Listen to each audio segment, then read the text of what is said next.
It's time for the Rick Smith Show. Now, here is the voice of the working class, Rick Smith. And welcome, brothers, sisters, working class heroes. This is the Rick Smith Show. Thanks so much for being here today on the big program. Lots to get to, lots to talk about. It is National Apprenticeship Week. Runs November 17th through the 23rd. This is the 10th annual National Apprenticeship Week. A time where we look at organizations, industry, labor groups who come together and say, hey, how do we train workers to do the work that needs to be done? How do we get people the skills, the opportunities, the things that they need to do to make lives better? And understand, I've been talking about apprenticeship programs for years because I think the model is fantastic and should and could be used in every industry in this country. We used to do a lot of this in the old days. My grandparents' generation, you could start working in the mailroom and work your way up to be CEO. There are stories that I have heard.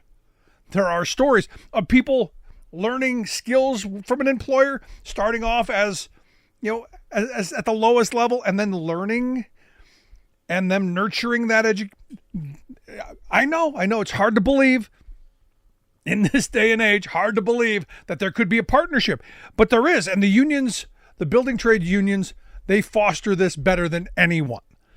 The apprenticeship programs that they have, second to none.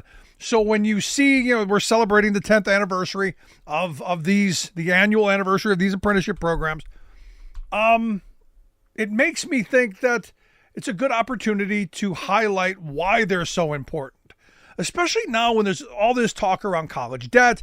There's all this talk about rising costs of education. There's all this talk about, should everyone go to college?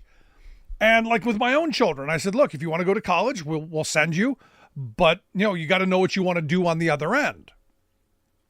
How much is the borrowing you may have to take going to be worth whatever it is you're going to do? And look, I'm not against paying for a good portion of it, but you have to know what you want to do in these days, because education costs are just out of control. And because I read something recently that the average college graduate graduates with somewhere between $35,000 and $40,000 in debt. That's a pretty sizable number. And for all those people of my generation who go, well, I had to pay for my college. No, not anywhere near what we've done to the kids today. Massive redistribution of wealth. And you have to ask, do you really want to go to college? Or do you want to work with your hands? For a generation now, at least. Started with my generation. We were told, you don't want to do those dirty jobs. Wear the white tie and the white shirt and the tie, get the corner office. Service sector, that's where the future is. And now we're coming back around after we've destroyed the idea of working with our hands to the idea that we need people who can fix stuff. We need people who can lay pipe, and we need people who can lay brick, and we need people who can, build skyscrapers. We need people who can do stuff. And no one does that better than our friends in the building trades, because their apprenticeship programs, as I said, fabulous. I myself, as a young man, wanted to get into one. They're extremely competitive, and were much more so back then, because they were a little more tightly held. Today, with things expanding the way they are, there is a great opportunity for high school kids, for even people in their 30s and 40s looking for a second career, to get into these programs and get a great life. And our friends over at NABTU, the North American Building Trades Union, they put out this great little information docket, if you will, talking about some of the great things of apprenticeship programs. For instance, you get paid while you're learning. You're on the job. You're doing your training. You're doing your classwork. You get paid. You get a paycheck. You get benefits. And that continues. Training and classes and all that. They earn a regular wage. The careers, the paycheck, the benefits, they grow and accumulate college credits to get an associate's degree at some point. And when they're done, they have zero debt. And the number that they threw out is when you're done with their time as an apprentice, they've gotten like $280,000 in wages and benefits, as opposed to the $35,000 to $40,000 in debt. And the difference being, once you graduate from the apprenticeship program, you're working, making really good money with no debt. Whereas you come out of college, you have no idea what you're going to get. I have a lot of friends who have college degrees. I myself have degrees that I'm not using. Now, look, I argue, an education is good in creating well-rounded people, critical thinkers, all that stuff. I'm not putting down college at all. I think it's, rich people are still sending their kids. So this idea of no one should go to is ridiculous.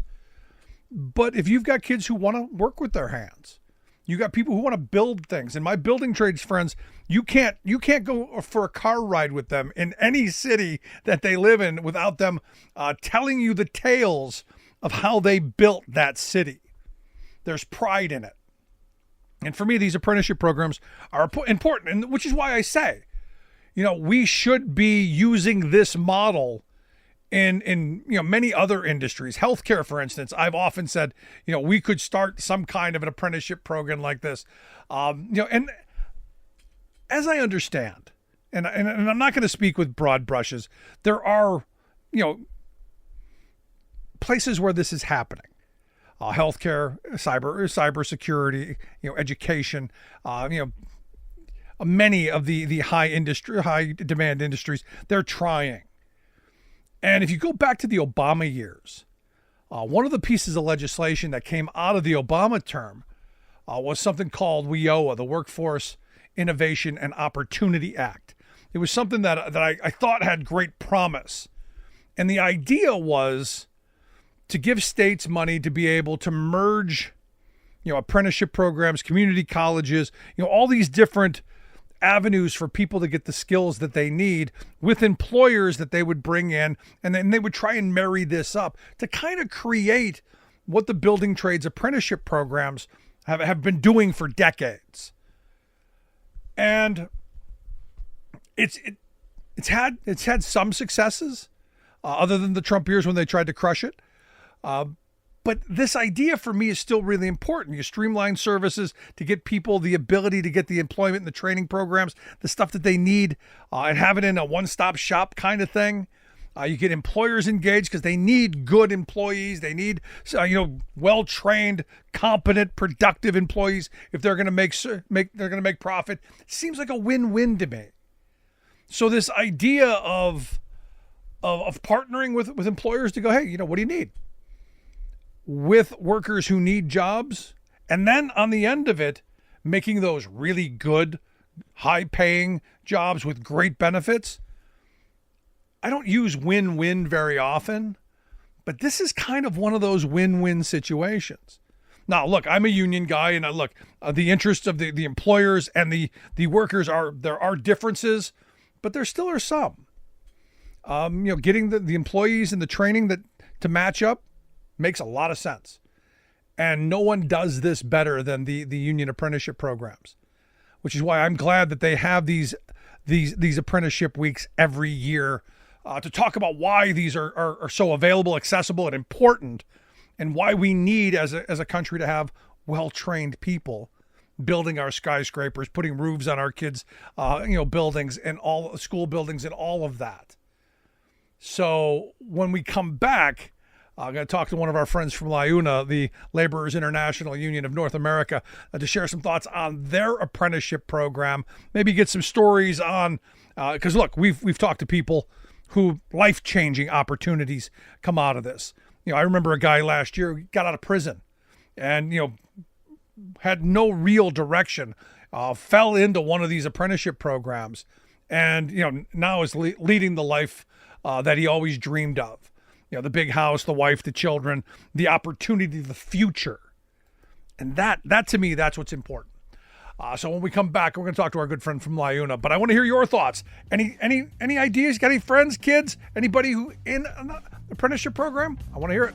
Rick at thericksmithshow.com. Back after this.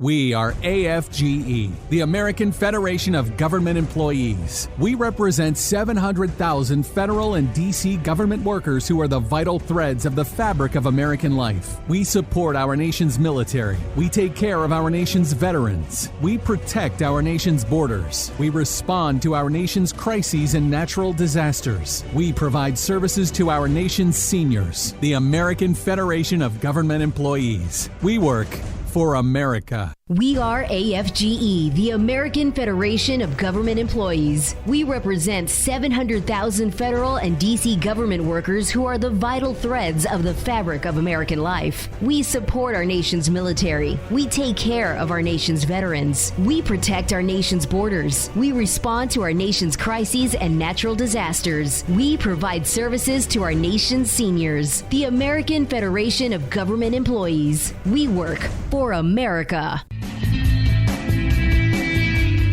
Welcome back to the Rick Smith Show. Now, here is Rick Smith.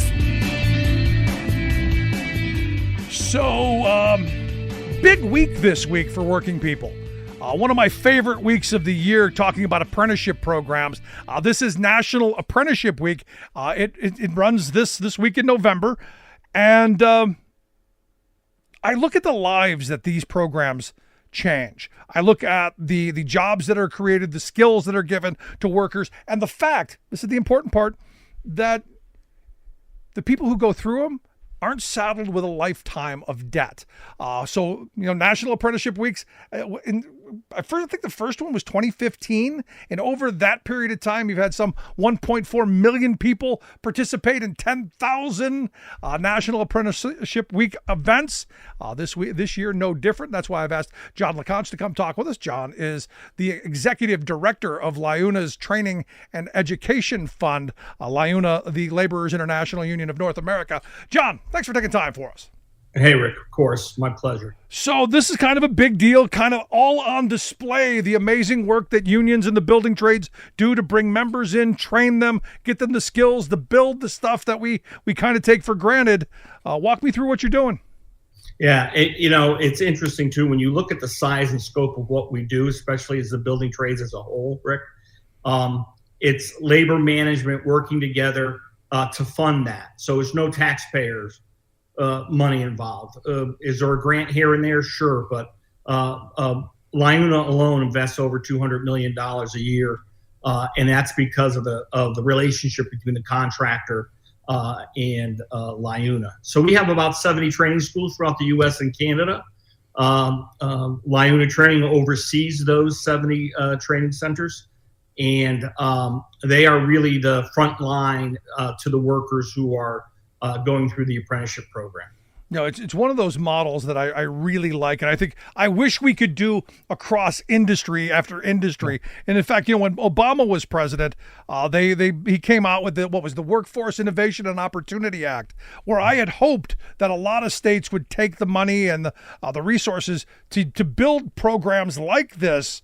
To give people in healthcare and in whatever, in manufacturing and warehousing, would give them the kind of opportunities that you guys give our building trades folks. It didn't really catch on as much as I wanted to, but it's a great model in my view. Yeah, and again, I think it goes back to that partnership we have with our employers. Everybody looks at it and they say, well, it's the trade unions. But it really is the partnership that helps fund that, because our contractors, whether it's our pre-apprenticeship program, our apprenticeship programs, they're as involved on even the frontline levels as the union is. So that's what really makes it work, and that's the difference, right?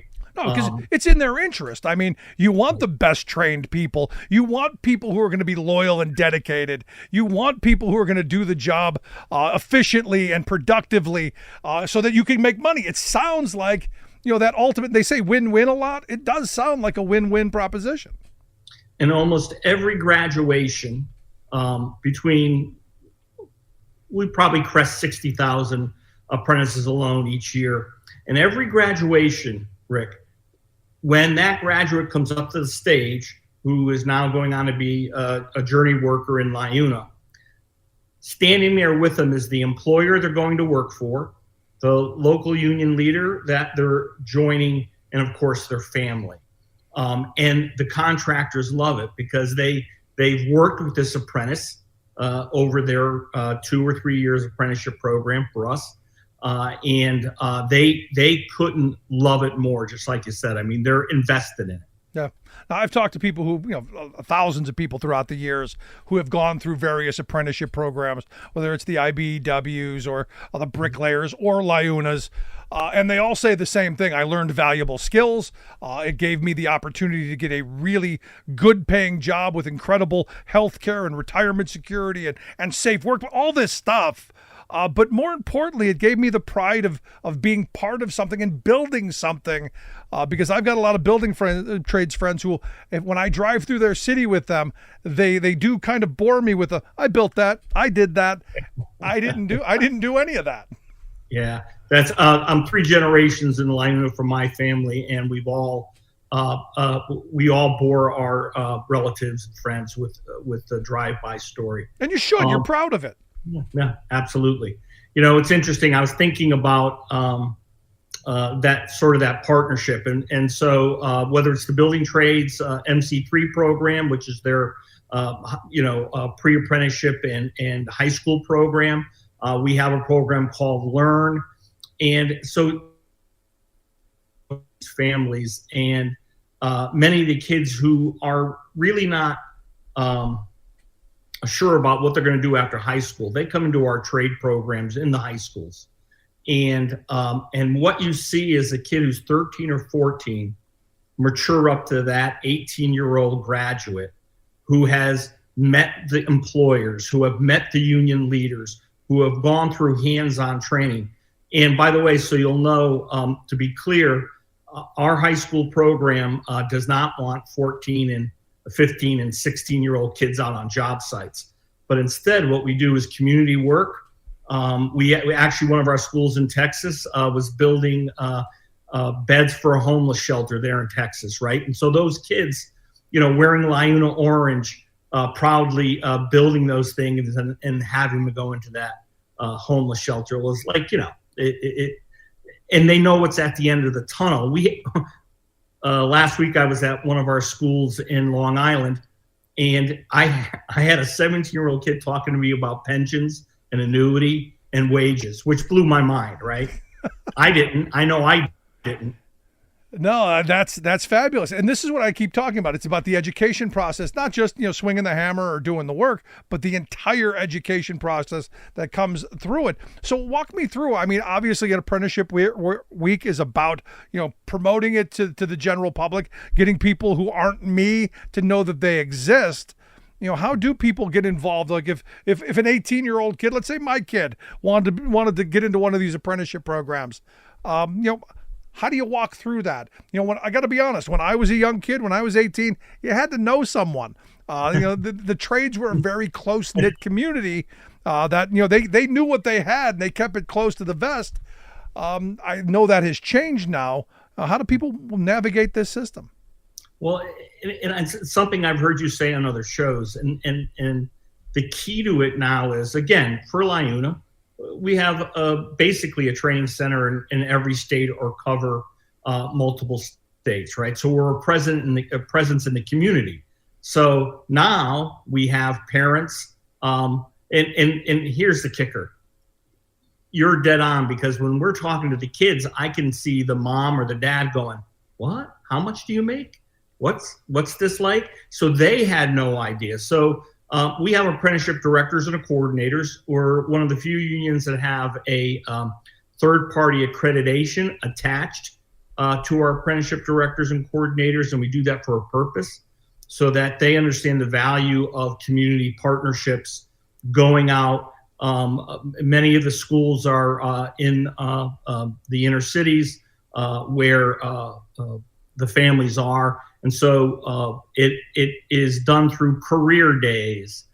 It's going to the schools. It's going to the community centers.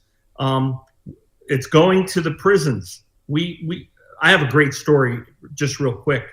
Last year, when apprenticeship is such a wonderful thing, but there is that dark side that pops up every now and then. And some people see apprenticeship as a way to keep wages low for a long period of time. So, of course, the unions were arguing for a living wage. And believe it or not, that was a hard concept for some of the people on this National Apprenticeship Board. So we flew an apprentice from Northern California into Chicago where the meeting was being taken place. He was incarcerated, pretty heavy stuff. Probably could not have been employed in another arena. And as much as we were throwing facts and figures out to talk about the need for an apprenticeship to end in a living wage job, he gets up and he says, says who he is, talked about his life in prison, and now talks about how much money he's making, and he bought a house, and he has a car, and all the things that he never dreamed would happen. And he said a living wage, the minimum wage, is a poverty wage. And without the apprenticeship program, and without now his journey worker wage, he could have never turned his life around. And now he's a foreman, by the way, working for a large company in Northern California. Yeah, I mean, it's that, look, you don't give somebody the opportunity to put food on their table and keep a roof over their head. They're going to figure out how to do it legally or illegally. So giving people that pathway is phenomenal. And look, I've heard that story repeated time and time and time again over the years, which is why I think what you do is so important. But you said something there that grabbed my attention, that some people use the apprenticeship program as a way to keep wages down. Yours is a registered apprenticeship program, a high quality registered apprenticeship program. I have some people saying to me, hey, Rick, you got these ABC contractors over here. They've got an apprenticeship program. What's the difference? So let me throw it to you. What's the difference between LIUNA and your contractors, the union apprenticeship program, and these ABC contractors apprenticeship program? Well, one is you have to look beyond the numbers, right? So I'll simply say if you go on a website in Pennsylvania, to an ABC program and look at the wage of what a laborer, and I'll stick with my trade, is getting, it's about $20 less than what our apprentices are making, and the training hold is on. So just so I get this square. Yeah. You have two apprentices, one in the ABC contractor world, the non-union sector over there, and the one in the union sector, your apprenticeship program. There's a $20 wage difference? Oh, yeah. And they actually, they publicize, this is what you can get when you graduate your apprenticeship program. And our apprentices are going, well, wait, did you say, yeah, no. I said, don't worry about that. That's not you. This is a union program with union contractors and LIUNA here to represent you. It's absolutely, when I tell you about 60,000 apprentices every year going through our program, and you look on the one site in Pennsylvania and they're just over 1,000 since the start of their program, which I think is 30 years old. It's incredible. Yeah. It really is. The difference is mind-numbing. One of the things that I've always been told, and maybe you have a bit of information than I do, the non-union contractors who have something of an apprenticeship program, and yours, you have a graduation rate and a completion rate that just blows them out of the water. I mean, I thought it was something along the lines of you guys graduate somewhere like 90% of the people who start the program, and there's like 10%. And I just what I've been told. I don't know that that's accurate, but is that somewhere in the world? Yeah, and it is, and it's because of, again, and I'll speak for LIUNA. Rick, these training centers do two things. When apprentices come through the training, they are obviously doing classroom training, but the training is activity-based. It's they're not being lectured at. They're involved because, again, things I've heard you say, I want to kind of emphasize is that they're not just being taught to do a job. They're learning a career, and most of the trades have such a wide variety of things for them to do. And then when they leave the classroom, they're going into job-simulated, hands-on training program. And they're doing that, and many times before they even go out to the job. So when our apprentices hit that job site, they've had safety training, they have basic knowledge of tools and equipment, and we want them to be critical thinkers on the job. Yeah.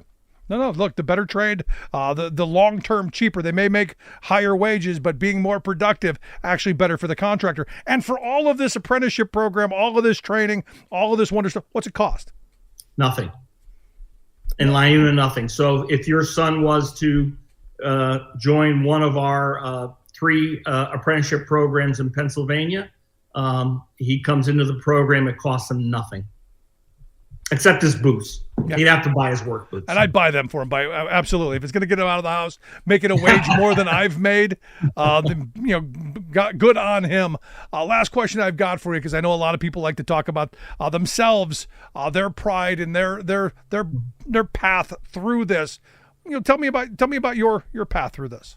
Yeah, I'll try to give you the Reader's Digest of 3 paths. My father, who actually was there when our local union was chartered in Hartford, Connecticut, 1959. He worked until he was 82 years old, and I don't mean pushing a broom. He was actually doing a demolition job up until that time. And I will say, some literacy issues, but if you do come to Connecticut and drive through Hartford, you will see the skyline, and he built about 80% of that skyline. For me, when I entered in, I already had skills, and this is a great thing that we do is we also assess skills of anybody coming into the program. For instance, when we partner with veterans groups, we did actually a crosswalk between the U.S. Army and our apprenticeship program to see what skills cross over to give them. They don't come in at 60% or 70%. They may come in at a higher rate. So I was able to do that, worked my way up into the field, and was tapped by the LIUNA region to take over their, be part of their training program. My 2 sons, one in New York City building bridges and highways. The other one went to school, took construction management, worked as a laborer, and now has been working for his contractor for the last 8 years now. So the LeConche name is all over the Northeast, is what you're telling me. And we are. It's been a passion for us. It's been my way of life. Good on you, John. I appreciate you taking some time, sharing some thoughts here. I hope folks will check out the website, liuna.org. We'll get links out on social media. John LeConche, thanks so much. Thanks, Rick. We appreciate it very much. Want to hear your thoughts. Is this a path for your kids? Look, we've been told for far too long, everyone's got to go to college, get a degree, and we're saddling them with a lifetime of debt. Here's an option, great skills, portable, lifetime skills. And as John pointed out, you're not digging deep into your pocket to pay for it. Sounds like an option. Want to hear your thoughts? Email me, rick@thericksmithshow.com. Quick break. Right back.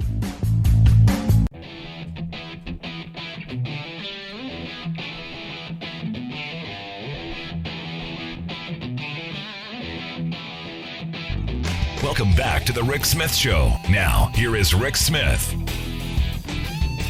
So on Monday, Chinese head Xi Jinping, while on his South American tour, met with President Joe Biden for the final time, and an interesting laid out what he calls the 4 important guardrails and safety nets for China and U.S. relations.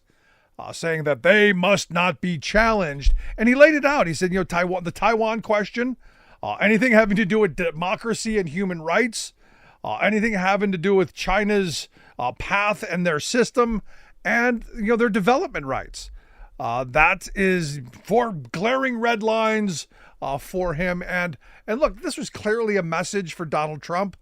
But what does this mean for us as a country, especially as Trump and company are now calling for broad tariffs and what could be considered the opening salvo of a trade war? Here to share some thoughts on all of that, I've asked my good friend Scott Paul to come talk with us. Scott's the president of the Alliance for American Manufacturing, AmericanManufacturing.org, the website. Scott, thanks for taking time for us.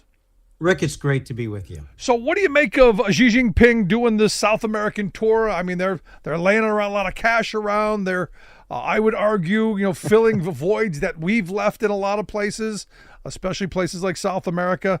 What do you make of that?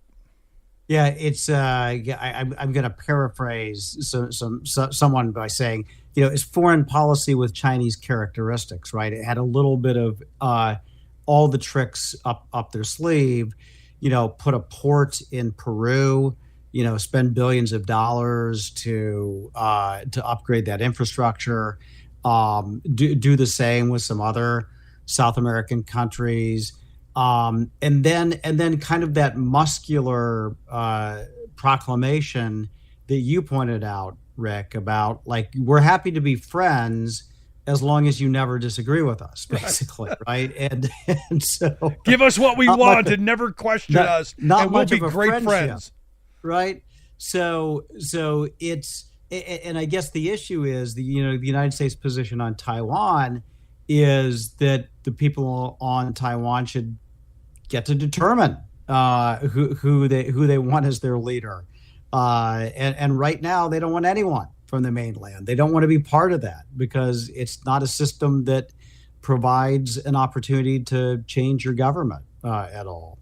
And so, and then the other aspect is that China really doesn't like when the United States or nations look under the hood at what's happening in China, and the oppression of minority groups, of faith traditions, obviously of dissidents. There's, literally no ability to change the government there, and they don't like that. And then they also feel like that when nations push back against what I think, in my view, is very aggressive Chinese economic behavior, like the massive subsidization of the industry. No one buys the stuff in China. They sell it all overseas, and it wipes out broad swaths of manufacturing, not only in the United States, but in Western Europe and other places too.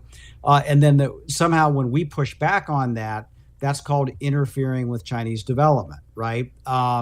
Even though it's really had dire consequences for a lot of factory workers, a lot of industries in the United States, and that's bled over into devastating a lot of communities and eroding our capabilities to make really basic things. So it's it's interesting because Biden has known Xi for decades now, and they used to interact when Biden was the vice president under Obama.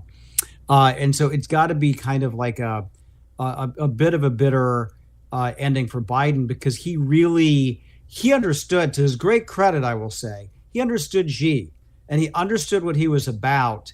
And the United States policy towards China was way more muscular under Biden than it was under Trump or that it was under Obama. Right. And I know I'm not going to persuade some people that was the case, but if you factually look at the record and the sanctions that were put into place and the tariffs, the additional tariffs that were put into place, and a lot of these other policies, and enlisting our allies to do the same, I think it was a deep understanding. And so hopefully we don't take a step back from that when we're back to another Trump administration here. No, and I would argue, and I'm gonna follow up on what you've said, and because I think I agree with you, but did it in a way that wasn't bloviating, it wasn't overly public, wasn't putting Xi on the spot, wasn't trying to make them look bad, just doing the job and not looking for people to give him credit or accolades or you see how tough he is.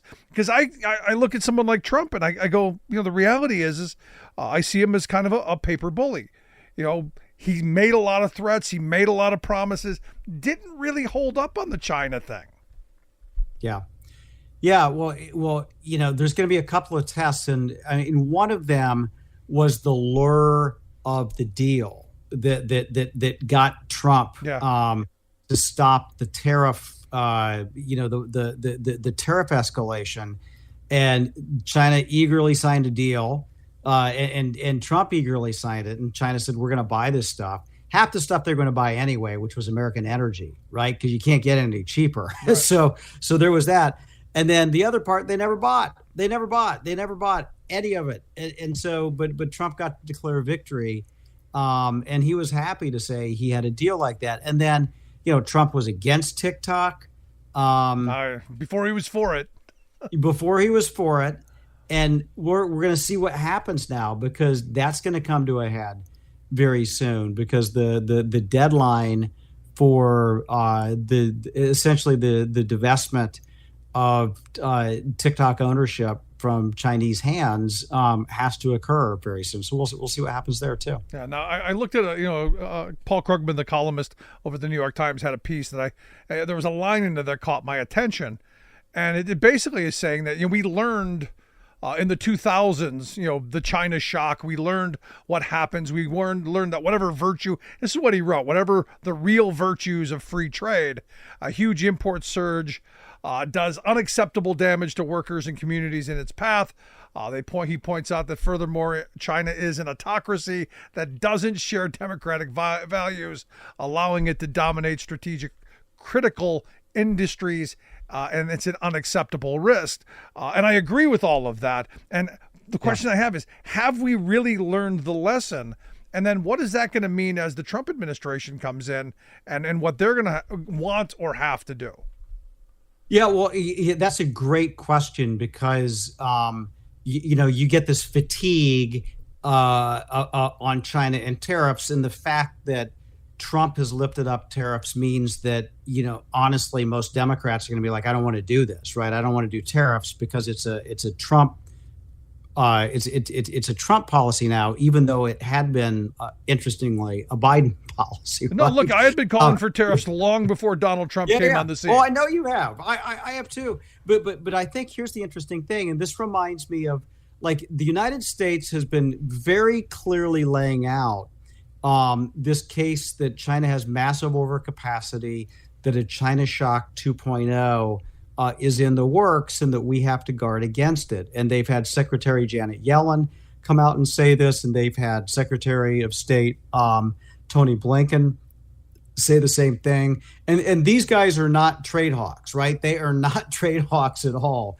They're the opposite. So for them to come out and signal this, and to also indicate to our allies that they have to take this very seriously, reminds me, from a trade sense, what we were doing with Ukraine before the Russian invasion, and saying, look, we know this is coming. We have the intelligence. You need to prepare for it.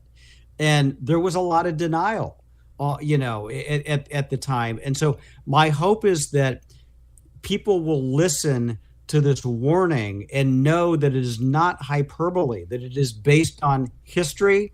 It's based on data.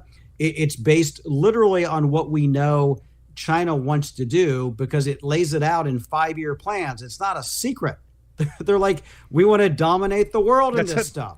Right. Because that's our job.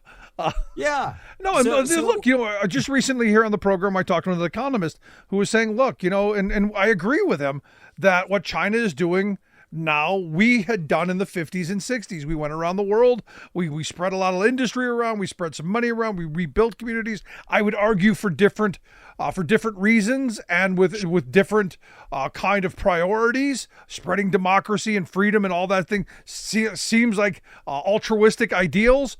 But I think China just wants complete world domination. And here we are in this fight between, democracy and freedom and communism with a tinge of capitalism. Yeah. Yeah. And Rick, the big difference here is the way China is doing this is massively destructive to other industrial democracies. The way the United States did it was to invest heavily in the countries we just conquered, right? Or because of World War II, like Japan and Germany, helped to build those industries back up. We gave away market access. And yes, there was a quid pro quo, I will say. It was like basically support us in the Cold War, right, against the Soviet Union. So there was that. But none of our policies really caused industries to flee other countries and come to the United States. We made the pie bigger all over the world. And yeah, we wanted a big share of it. That is true. But we were in a position both both to be economically dominant, but also to give things away. In fact, I think you can argue we gave too much away. Oh, we gave way too much away. In fact, what is it? Yeah. Just recently was the 31st anniversary of NAFTA. And look, NAFTA was horribly destructive. The whole neoliberal trade agenda was horribly destructive. As people were at the time, me as well, predicting this is the downfall of the working class of America. And you wonder why working people are angry. For the last 31 years, they've been getting screwed over. And look, and this is where I thought Biden did the right thing. I thought Biden was moving us away from this. But here we are, still with the pain and the suffering and the struggle of NAFTA. Yeah, that's exactly right. I mean, we're still fighting these fights, and we're fighting them from an economic perspective, and you see that on the factory floor and at the bargaining table. But it's a political fight, too, and you see it at the ballot box. And this is the part that I think is devastating, is that it was because of Bill Clinton and some Democrats that like this pro-corporate neoliberal model that led us down this path. Whereas, and I'm just going to say this, most of the House of Representatives were against this. People like Sherrod Brown, unfortunately, who lost his election, or David Bonnier, who I worked for at that time. And they fought like hell against all of this stuff. And they were against this way before Trump ever was, by the way. And to Biden's great credit, he kind of came around to that point of view and adopted that. But it's almost like too much, too little, too late. I guess I think there's a song like that. But I think that was part of the problem. And I think that it was like really embedded into the institutional memories of all of these communities and all of these working families. And that's not something you can turn around in a year or honestly in 4 years. No, I think it's a longer project. Absolutely. Yeah. But this is where I think it's unfair to Democrats because there were more Democrats that voted against it. There were more Republicans that voted for it. That's right. But Bill Clinton signed it. You could go, but Rick, he did put some of the environmental and the labor standards, were toothless as they were. He did try. But understand that snowball started under Reagan, was fully negotiated under H.W. Bush, but it was Bill Clinton who put his name on the dotted line, which is why Democrats have been the one to own it. And again, Republicans continue to skate off scot-free for the responsibility of things that they did and started. Yes, absolutely right. They're responsible for the theory. They're responsible for the initial negotiations. They're responsible for many of the trade agreements. And honestly, they're responsible for the majorities. They got them passed, too. But somehow Democrats get stuck with the blame because you have Donald Trump talking about it. And you had other guys talking about it before. You obviously had Ross Perot talking about it in the 90s. You had Pat Buchanan talking about this stuff. You had Ralph Nader talking about it. But there's been a lot of folks who have talked about it, Bernie Sanders.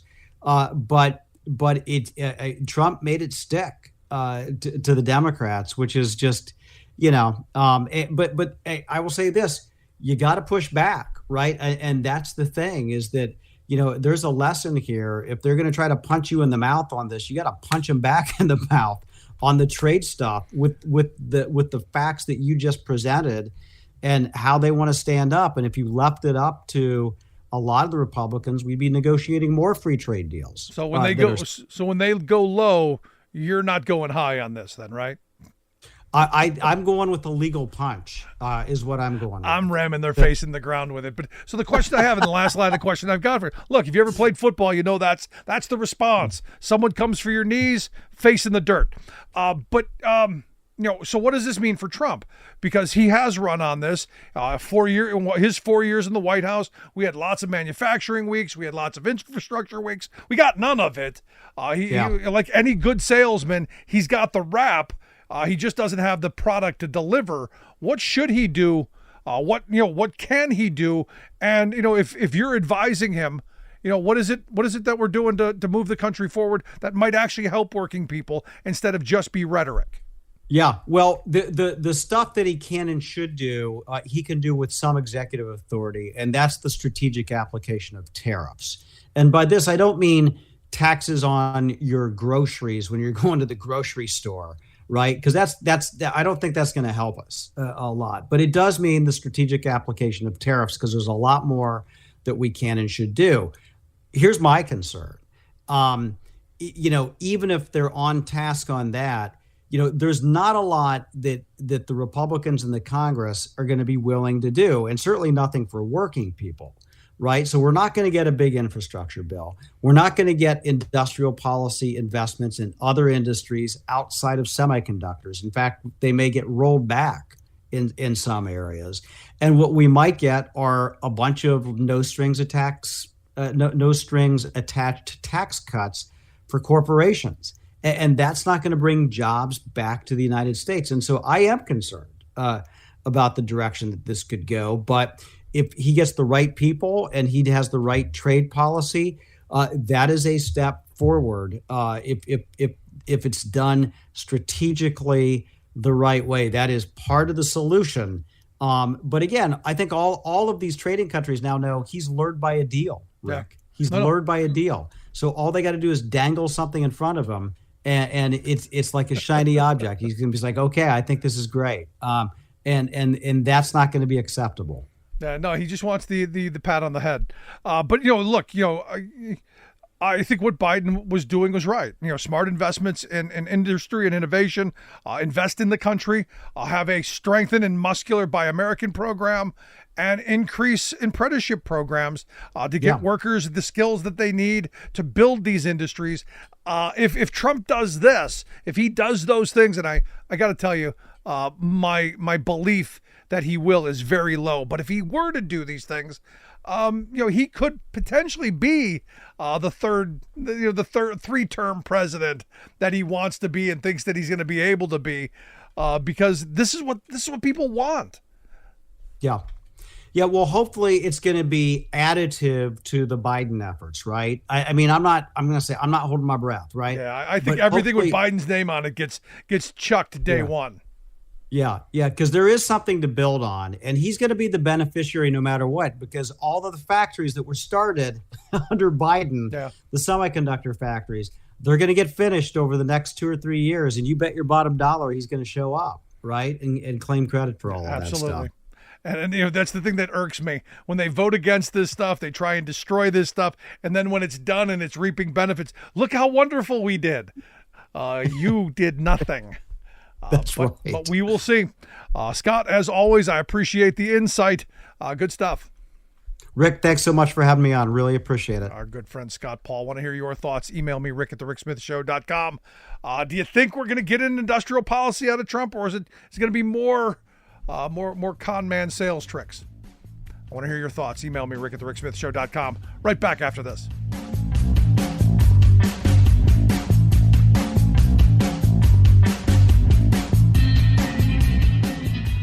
I'm Rick Smith, and this is Labor History in 2. On this day in labor history, the year was 1945. That was the day that 320,000 United Auto Workers went out on strike against General Motors. The strike was part of a wave of work actions that washed over the country after World War II. Workers were growing more and more frustrated that company profits were soaring while workers' wages remained stagnant. During the war, most unions had abided by no strike pledges. But once the war was over, workers wanted their fair share of the growing American economy. In just 1 year, 5 million workers participated in more than 4,500 strikes. The GM strikers demanded a 30% pay increase. Walter Reuther, president of the UAW, also insisted that the company could meet this demand without raising the prices of their vehicles. He asked the company to open their books so workers and the public could see the full details of the company's profits. GM refused. They characterized Reuther as a socialist for even making such an outrageous request. During negotiations, Harry Cohen, the GM Assistant Director of Personnel, told President Reuther, quote, "Why don't you get down to your size and get down to the type of job you're supposed to be doing as a trade union leader and talk about money you would like to have for your people and let the labor statesmanship go to hell for a while." The GM strike lasted 113 days. The workers won a 17.5% pay increase and improvements to vacation and overtime. But they did not get to look at GM's books or gain any say on how GM vehicles were priced. Labor History in 2 brought to you by the Illinois Labor History Society and The Rick Smith Show. For more information, go to laborhistoryin2.com, like us on Facebook, and follow us on the Twitters at Labor History in 2.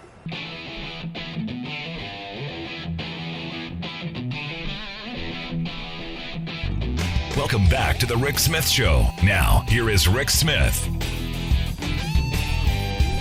So, look, we've talked about NAFTA for, well, pretty much all the nearly 20 years we've been doing this show. And understand that the reality, the facts, are that NAFTA was birthed under the Reagan era. They wanted a North American trade bloc. They wanted to expand. Ultimately, they understood what they were doing. This was all about breaking the unions. They knew what they were doing back during the Reagan era. They knew what they wanted. It was fully negotiated during the H.W. Bush years. They were all on board. And there were some, and look, I remember the argument like it happened yesterday because I was immediately against it. What? We're going to have to compete, toe to toe with a desperate economy, with people who are making less than $1 an hour. And understand, back then, people were only, making, the low end of the economy. I think I was only making like, I was making about $15 an hour back then, which was a good living back then, but not, not $1 an hour. You can't compete with that. And I remember being dead set against it and saying this is a bad idea. We should stop it because we were going to see, as Ross Perot, so eloquently say we're going to have a giant sucking sound, and he was right. That crazy big-eared guy was absolutely spot on. As out there as he was on a lot of other issues, on that he was right. As a business person, just understood the need of the CEO class to exploit cheap labor, and it did. We hemorrhaged jobs out of this country, and I don't say lost because we didn't lose them. We know where they are. The corporate class decided, hey, we can exploit cheaper labor. We can exploit lax environmental regulations. We can do all of the things that we've always dreamed about doing because that we can't do here because those workers want to be safe and they want to be paid and they want health insurance and they want weekends and they want their kids to go to school. How dare they? And look, they're tearing all of that down. This is major mission accomplished. When you stop and you think about in the big picture, corporate America is getting their wet dream list. You go back to then and working people got it. They were against it. And the Democrats got it, which is why more Democratic members of Congress voted against it than voted for it. There were more Republicans that voted for it than voted against it. This was one of those bipartisan things. It was a bipartisan bad idea. And the election of 1992, the Republican George H.W. Bush, who had fully negotiated it, and Bill Clinton, who eventually signed it, were on the same page. This was one of those things. There was consensus in the corporate class. And they told us this was going to be great. We were all going to get corner offices. We were all going to wear white shirts. And we wouldn't have to do those dirty jobs anymore. We wouldn't have to do that manufacturing and have all the illnesses and the injuries. It was going to be great. And some people bought it.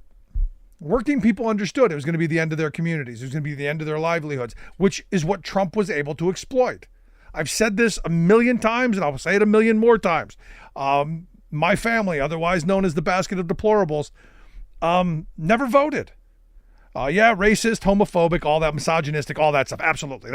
That's the era in which they grew up in and lived in.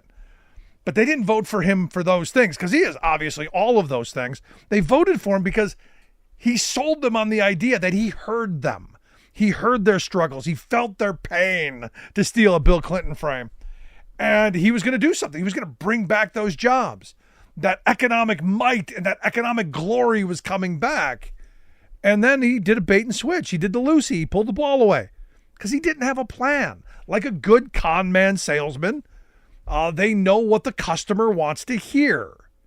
And the customer wanted to hear, it's going to be okay. We're going back to the good old days. Just vote for me. And they've heard it again. But understand, he still doesn't have a plan. Concepts of a plan, but not a plan. And I argue that Biden had us on the right path, and Harris would have continued that path.